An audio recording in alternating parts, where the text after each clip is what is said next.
देखिए बच्चों क्या होता है, हमारे पास अगर प्रेजेंट कॉन्टिन्यूअस टेंस था, प्रेजेंट कॉन्टिन्यूअस टेंस को हम पढ़ेंगे। प्रेजेंट कॉन्टिन्यूअस टेंस में हमने आपको सारे एग्जांपल्स बता दिया था, और प्रेजेंट कॉन्टिन्यूअस टेंस के हम आपके सामने और कुछ और एग्जांपल्स प्रकट करना चाहते हैं। ठीक है, तो देखो पहले हमने आपको पहचान बता दी थी कि प्रेजेंट कॉन्टिन्यूअस टेंस क्या होता है। तो देखो वर्तमान समय में जो कार्य जारी रहता है उसे हम प्रेजेंट कॉन्टिन्यूअस टेंस कहते हैं। इसको कैसे पहचानते हैं, तो हिंदी वाक्यों के अंत में रहा है, रही है, रहे हैं, अड़े हैं, पड़े हैं, बैठे हैं, देखो ये सब क्या है, प्रेजेंट कॉन्टिन्यूअस टेंस में आ जाते हैं। ठीक है, तो प्रेजेंट कॉन्टिन्यूअस टेंस कहलाएगा जिसमें वाक्यों में ये सारे शब्द दिए रहेंगे अंत में। अब देखो क्या होता है, इसके बाद क्या, हेल्पिंग वर्ड्स, तो हमें हेल्पिंग वर्ड जरूरी होती है। हेल्पिंग वर्ड क्या होती है, इज, आर, एम, इसका प्रयोग किसके साथ करते हैं, ही, सी, इट, नेम और सिंगुलर सब्जेक्ट के साथ। और देखो एम का प्रयोग केवल आई के साथ करते हैं, और आर का प्रयोग यू, वी, दे और प्लूरल सब्जेक्ट्स के साथ करते हैं। और इसमें क्या करते हैं, सबसे मेन बात वर्ब की फर्स्ट फॉर्म में आईएनजी लगाते हैं। ठीक है, तो हम देखते हैं और कुछ एग्जांपल देते हैं, जैसे कि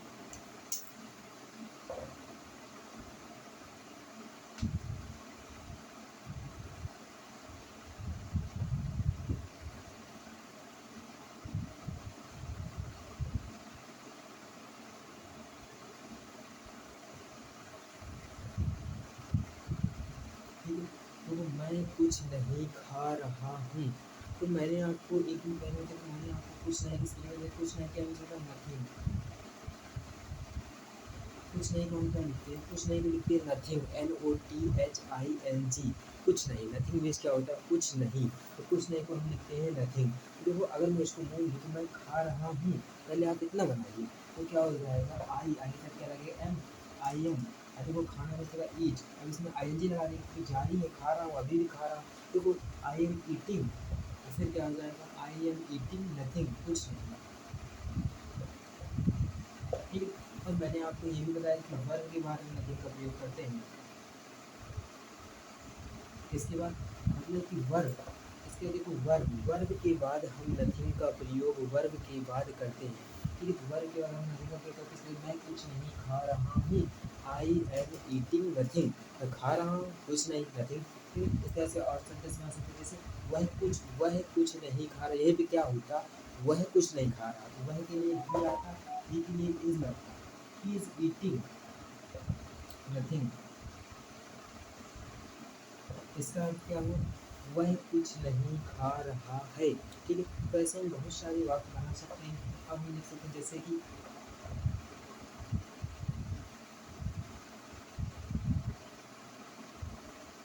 तुम कुछ नहीं कर रहे हो। ठीक है, तुम कुछ नहीं कर रहे हो, तुम कुछ नहीं कर रहे हो। ठीक है, जैसे कहीं लड़ाई वड़ाई हो गई, जो सब लोग लड़े पड़े हैं, लेकिन जैसे कोई मतलब कि एक उसका मतलब कि किसी का भाई है। ठीक है, तो मतलब अपने घर के मतलब घरों के बीच लड़ाई हो गई, लेकिन ये क्या कर रहा है, वो कुछ नहीं कर रहा है। तो क्या कर रहा है, तो मतलब कि उसी के पड़ोस से कह रहा है कि तुम कुछ नहीं कर रहे हो, मतलब तुम कुछ नहीं कर रहे हो। ठीक है, तो क्या हो जाएगा, तुम कुछ नहीं कर रहे हो, फिर भी क्या हो, तुम कुछ नहीं कर रहे हो। अब देखो इसमें देखो, तो हमारे पास जाकर तुम के लिए क्या आएगा, यू आ जाएगा, कुछ नहीं कर रहे हो। अब हमने इसको बोल दिया तुम कर रहे हो, देखो यू आर, आर मीन्स क्या होता है, हमको यू के घर पे रखा आर। अब कर रहे हो, करने का मीन्स होता है डू, तो देखो डू इसमें ING लगा दें तो क्या हो जाएगा, यू आर डूइंग, तुम कर रहे हो कुछ नहीं, नथिंग। ठीक, देखो बिल्कुल आसान हो गया, तुम कुछ नहीं कर रहे हो, यू आर डूइंग नथिंग, तुम कुछ नहीं कर रहे हो। ठीक है, तो इस तरह से हम बहुत सारे सेंटेंस बना सकते हैं। अब हमने लिख दिया यू आर प्लेइंग नथिंग, तुम कुछ नहीं खेल रहे हो, मतलब यहाँ पे क्या हो जाएगा, प्लेइंग। अगर हम प्ले में खेलने का दिया, तो देखो यू आर प्लेइंग नथिंग, तुम कुछ नहीं खेल रहे हो, तुम कुछ नहीं खेल रहे हो, यू आर प्लेइंग नथिंग। ठीक है, तो यू आर रीडिंग नथिंग, अगर हमने यहाँ रीडिंग कर दिया तो यू आर रीडिंग नथिंग, तुम कुछ नहीं पढ़ रहे हो। तो इस तरह से हम बहुत सारे सेंटेंस बना सकते हैं। अगर आपको यू नहीं तो कोई सब्जेक्ट है, तो यहाँ सब्जेक्ट कोई भी लग सकता है। अगर ही आएगा तो ही के साथ क्या आ जाएगा, इज आ जाएगा। दे आएगा, दे के साथ हम क्या लिख देंगे, आर लिख देंगे। आई आएगा, जो आई के साथ एम लिख देंगे, आई एम रीडिंग नथिंग, मैं कुछ नहीं पढ़ रहा हूँ। तो वैसे ही आप बहुत सारे इसको सब बना सकते हैं। ठीक है, देखो आपको हेल्पिंग वर्ब तो पता है, तो हेल्पिंग वर्ब किस सब्जेक्ट से लगती है, वैसे आपको इतना पता होना चाहिए। अब इसके बाद देखो वर्ब के बाद हम किसका प्रयोग करते हैं, नथिंग का, और वर्ब में ING लगा देंगे तो ये बन जाएगा कंटिन्यू। देखो इस तरह से हम बहुत सारे सेंटेंस बना सकते हैं, आप इसका स्क्रीनशॉट ले सकते हैं। फिर हम चलते हैं अगले सेंटेंस में।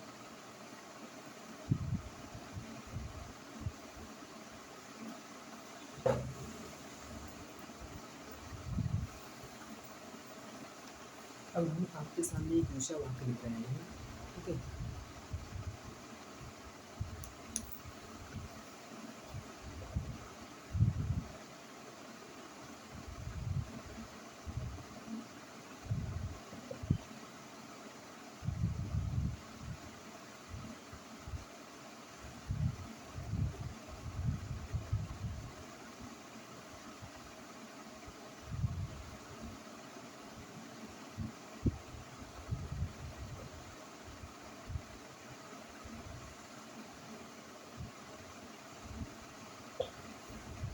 तो हमने आपके सामने केवल दो वाक्य लिखे हैं। देखो, हमने आपको हु का अंग्रेजी क्या बताया था, हु मीन्स होता है कौन, हु मीन्स क्या होता है कौन।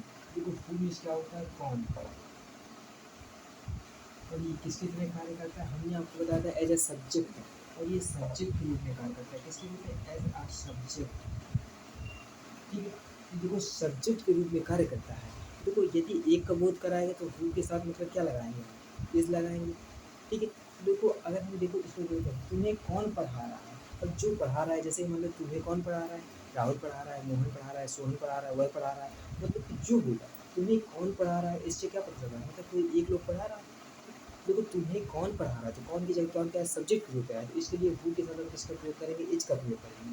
देखो, हु इज, तो ये क्या होगा कि ये हमारा ऑब्जेक्ट है, जो पढ़ा रहा होगा वो सब्जेक्ट है, और लेकिन जो तुम्हें तुम्हें कौन, तो यू, तो तुम्हें यू, ये देखो ये ऑब्जेक्ट है, तुम्हें क्या है, ऑब्जेक्ट है, ठीक है। और जो पढ़ा रहा हो वह है सब्जेक्ट, क्योंकि कार्य कौन कर रहा है, जो पढ़ा रहा है वही कार्य कर रहा है। तो ये हमारा क्या हो गया, हु, हु इज कौन, हु के साथ किसका प्रयोग करेंगे, सब्जेक्ट के रूप में। अब देखो सिंपल की तरह बनेगा, हमने आपको बताया था प्रेजेंट इंडेफिनिट टेंस में हु का प्रयोग हम किसके रूप में करते हैं, एज ए सब्जेक्ट, सब्जेक्ट के रूप में करते हैं, और ये सिंपल की तरह सेंटेंस बन जाता है। देखो, हु या क्या है, इज, तुम्हें कौन पढ़ा रहा है, ठीक है। क्या हो जाएगा, हु इज, अभी हु की बात क्या आ जाएगा, इज, हु इज टीच में क्या होता है पढ़ाना, TEACH, who is teaching you, देखो यू क्या है, यू यहाँ है ऑब्जेक्ट, तो हमें क्या रहेगा, हु इज टीचिंग यू, तुम्हें कौन पढ़ा रहा है, हु इज टीचिंग यू, आपको कौन पढ़ा रहा है, ठीक है। यहाँ पर देखो कोई भी यहाँ पर सब्जेक्ट के बीच में नहीं है, क्यों नहीं है सब्जेक्ट, क्योंकि हम हु किसी तरह से कार्य करता है सब्जेक्ट की तरह, तो यदि सब्जेक्ट की तरह ये सिंपल तरह बन जाता है। देखो, हु इज टीचिंग यू, तुम्हें कौन पढ़ा रहा है, क्या हम यदि उसे कौन पीट रहा है, तो देखो हु इसका हो गया कौन, तो कौन पीट रहा है, एक व्यक्ति है, तो हु इज, बीट में पीटना, हु इज बीटिंग हिम, तो क्या हो जाएगा, हु इज बीटिंग हिम, उसे कौन पीट रहा है। अगर हम ऐसे लिख सकते हैं, तो तुम्हें गाली कौन दे रहा है, या तुम्हें कौन गाली दे रहा है, तो हम क्या लिखेंगे, हु इज, गाली देने में से abuse, who is abusing you, अब हम कुछ भी लिख सकते हैं। देखो वर्ब ये क्या है, वर्ब है, एंड ये ऑब्जेक्ट है, तो देखो हु इज लगाते जाओ, हु इज लगाओ, और यहाँ पे देखो वर्ब और ऑब्जेक्ट बदलते जाओ, बहुत सारे सेंटेंस बन जाएंगे। जैसे देखो, तुम्हें कौन गाली दे रहा है, हु इज एब्यूजिंग यू, ठीक है। तुम्हें कौन पीट रहा है, हु इज बीटिंग यू, ठीक है। और देखो यहाँ पे हमने लगा दिया, हु इज एब्यूजिंग हिम, उसे कौन गाली दे रहा है, ही, हु इज एब्यूजिंग हर, हर मतलब उसे लड़की के लिए, उसे कौन गाली दे रहा है, तो हु इज एब्यूजिंग देम, तुम्हें कौन गाली दे रहा है, ठीक है। तो इस तरह से हमारे ये हमारे ऑब्जेक्ट यहाँ लगाते थे कि हमारा सेंटेंस बदलता जाएगा, और यहाँ पे यदि हम वर्ब को बदल देते हैं तो वही बदल सेंटेंस बदल जाएगा, ठीक है। तुम्हें कौन पढ़ा रहा है, हु इज टीचिंग यू, ठीक है। तुम्हें कौन बुला रहा है,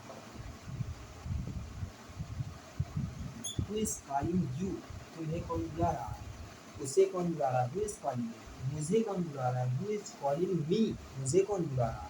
तो सब जगह क्या हो, क्वेश्चन मार्क, क्वेश्चन मार्क सब जगह होगा, ठीक है, क्योंकि प्रश्न पूछ रहा है, भले ही बनता शब्द कहता है, लेकिन ये प्रश्न पूछ रहा है ना, ठीक है। तो हु का प्रयोग करते हैं, सिंपल कहता है, बस ये है जो ये हमारे कॉन्सेप्ट से सही, तो इसका भी आप स्क्रीनशॉट ले सकते हैं।